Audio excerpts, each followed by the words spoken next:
हरियाणा की हर अपडेट के लिए बेल आइकन दबाएं और सब्सक्राइब करें STV हरियाणा न्यूज। एक बार फिर से बात कर लेते हैं प्रधानमंत्री मोदी के देश के नाम संदेश की। कल जब पीएम मोदी ने अपना संबोधन दिया, उसी दौरान उन्होंने वैक्सीनेशन को लेकर जानकारी दी कि एक बड़ा फैसला लिया गया है। 1 मई के बाद से 18 वर्ष के ऊपर के किसी भी व्यक्ति को वैक्सीनेट किया जा सकेगा। अब भारत में जो वैक्सीन बनेगी उसका आधा हिस्सा सीधे राज्यों और अस्पतालों को भी मिलेगा।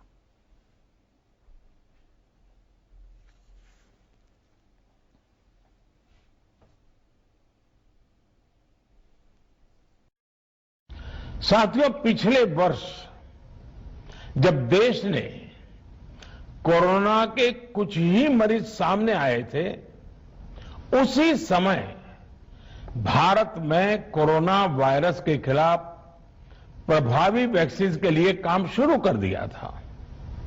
हमारे वैज्ञानिकों ने दिन रात एक करके बहुत कम समय में देशवासियों के लिए वैक्सीन विकसित की है। आज दुनिया की सबसे सस्ती वैक्सीन भारत में है। भारत की कोल्ड चेन व्यवस्था के अनुकूल वैक्सीन हमारे पास है। इस प्रयास में हमारे प्राइवेट सेक्टर ने इनोवेशन और एंटरप्राइज की भावना का बेहतरीन प्रदर्शन किया है।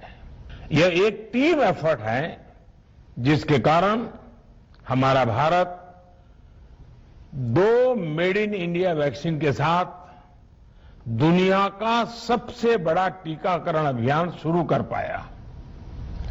टीकाकरण के पहले चरण से ही गति के साथ ही इस बात पर जोर दिया गया कि ज्यादा से ज्यादा क्षेत्रों तक, जरूरतमंद लोगों तक वैक्सीन पहुंचे। दुनिया में सबसे तेजी से भारत में पहले 10 करोड़, फिर 11 करोड़ और अब 12 करोड़ वैक्सीन डोज दिए गए हैं। साथियों, कल ही वैक्सीन को लेकर हुए एक और अहम फैसला भी हमने किया है। 1 मई के बाद से 18 वर्ष के ऊपर के किसी भी व्यक्ति को वैक्सीनेट किया जा सकेगा। अब भारत में जो वैक्सीन बनेगी उसका आधा हिस्सा सीधे राज्यों और अस्पतालों को भी मिलेगा।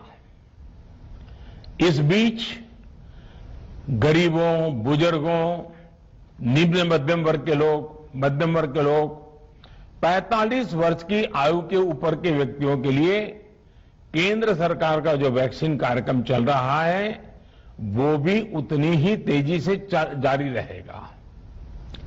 पहले की तरह ही सरकारी अस्पतालों में मुफ्त वैक्सीन